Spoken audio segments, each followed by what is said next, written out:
Halo, perkenalkan saya Yuliana Sianasi Putri dengan NIM 220607014. Saya mahasiswa semester 5 Universitas Nusa Cendana. Jadi di sini saya akan memaparkan materi yang berjudul peran katalis dalam reaksi kimia. Nah, langsung saja pada materi, di mana reaksi kimia merupakan inti dari berbagai proses yang terjadi dalam kehidupan sehari-hari, baik dalam skala makro maupun dalam skala mikro. Namun seringkali reaksi-reaksi ini membutuhkan energi yang sangat tinggi dan waktu yang sangat lama untuk mencapai hasil yang diinginkan. Nah, katalis adalah zat yang berperan sebagai agen perantara dalam reaksi kimia tanpa mengalami perubahan secara permanen. Nah, dalam mekanisme katalis, katalis bekerja dengan cara mempercepat laju reaksi tanpa ikut berubah secara kimiawi. Nah, katalis bekerja dengan menurunkan energi aktivasi yang diperlukan untuk mencapai tahap transisi reaksi. Nah, ada beberapa faktor yang mempengaruhi katalis. Yang pertama itu ada sifat fisik dan kimia katalis, di mana contohnya itu ada ukuran partikel, luas permukaan, dan juga situs katalitik. Nah, untuk faktor yang kedua itu ada konsentrasi dan sifat reaktan, di mana ada molekul dan juga kelarutan. Dan yang ketiga itu ada faktor lingkungan, itu karena suhu, tekanan, dan juga pH larutan. Nah, teman-teman, adapun peran dari katalis ini dalam reaksi kimia itu sangat penting dan sangat luas, di mana katalis ini memiliki peran sentral dalam industri kimia, di mana katalis ini digunakan untuk menghasilkan bahan-bahan dasar kimia yang digunakan dalam berbagai produk sehari-hari, seperti plastik, bahan bakar, dan juga pupuk. Nah, selain itu juga katalis juga memiliki peran yang signifikan dalam produksi energi, terutama dalam konversi bahan bakar fosil menjadi energi terbarukan seperti hidrogen dan juga metanol.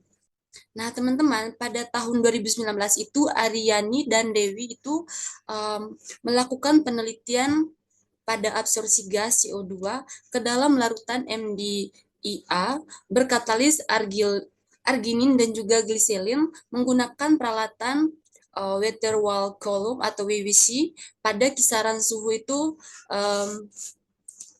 303,15 K hingga 328,15 K. Itu menunjukkan hasilnya itu hasilnya itu sangat signifikan. Dengan naiknya suhu itu menunjukkan kenaikan penyerapan CO2, gas CO2 itu dalam larutan MDIA itu berkatalis dan diperoleh konstanta kecepatan reaksinya masing-masing, penambahan katalis yang menunjukkan kereaktifan dalam reaksi pada kondisi yang sama. Baik, ada metode penelitian di sini, di mana metode yang digunakan di sini adalah kualitatif dengan studi literatur. Nah, apa itu studi literatur? Nah, studi literatur adalah pendekatan sistematis untuk mengumpulkan informasi dengan memeriksa dan menganalisis teori dan temuan secara komprehensif dari berbagai sumber ilmiah yang relevan. Nah, dalam penelitian ini dilakukan penelusuran literatur yang melibatkan studi-studi terkait katalis dalam reaksi kimia. Kemudian ada hasil dan pembahasan di mana mekanisme katalis terbagi menjadi dua jenis, yaitu katalis heterogen dan juga katalis homogen. Dalam katalis heterogen ini, katalis itu berada dalam fase yang berbeda dengan reaktannya. Kemudian untuk katalis homogen ini, katalis dan reaktan berada dalam fase yang sama. Nah, mekanisme katalis heterogen itu melibatkan adopsi reaktan pada permukaan katalis, pembentukan kompleks intermediate, dan juga desorpsi produk akhir. Sementara itu, mekanisme dalam katalis homogen itu melibatkan reaksi langsung antara katalis dan juga reaktan dalam larutan. Nah, peran katalis dalam industri kimia itu sangat signifikan. Nah, katalis itu digunakan dalam produksi berbagai bahan kimia dasar yang digunakan dalam industri seperti plastik tadi yang saya jelaskan di awal tadi, bahan bakar, dan juga pupuk. Nah, selain itu, katalis juga digunakan dalam reaksi kimia, yaitu reaksi reduksi karbon dioksida atau CO2 untuk menghasilkan bahan bakar dan produk bernilai tambah. Kemudian mengatasi masalah perubahan iklim dan juga meningkatkan konsentrasi CO2. Kemudian katalis ini dapat digunakan untuk mengubah CO2 menjadi bahan bakar seperti metanol, etanol, atau hidrokarbon yang dapat digunakan untuk sebagai bahan bakar atau bahan baku industri.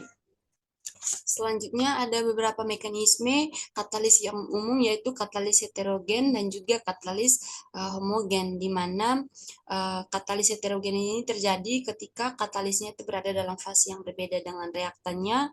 Kemudian untuk katalis heterogen itu reaktannya itu akan terabsorpsi pada permukaan katalis dan membentuk kompleks intermediat yang kemudian mengalami reaksi untuk menghasilkan produk akhir. Nah, di sini ada beberapa kesimpulan yang saya ambil, di mana katalis itu memainkan peran yang sangat penting dalam reaksi kimia, baik dalam industri kimia maupun produksi energi terbarukan. Kemudian mekanisme katalis melibatkan interaksi antara katalis dengan reaktan yang dapat meningkatkan efisiensi reaksi dan mengurangi energi yang dibutuhkan atau memungkinkan jalur reaksi yang tidak mungkin terjadi secara spontan. Nah, aplikasi katalis meluas ke berbagai industri, termasuk industri kimia, kemudian produksi energi terbarukan, yaitu farmasi, makanan, dan juga otomotif. Dalam menghadapi katalis, perubahan iklim, dan kebutuhan akan energi yang berkelanjutan, katalis menjadi alat yang sangat berharga dalam mencapai tujuan tersebut. Nah, dengan pemahaman yang lebih mendalam tentang mekanisme katalis dan kemajuan dalam desain katalis, diharapkan katalis itu sendiri dapat terus berperan dalam menciptakan reaksi kimia yang lebih efisien, dan berkelanjutan. Baik, terima kasih. Mungkin itu saja yang bisa saya paparkan materinya.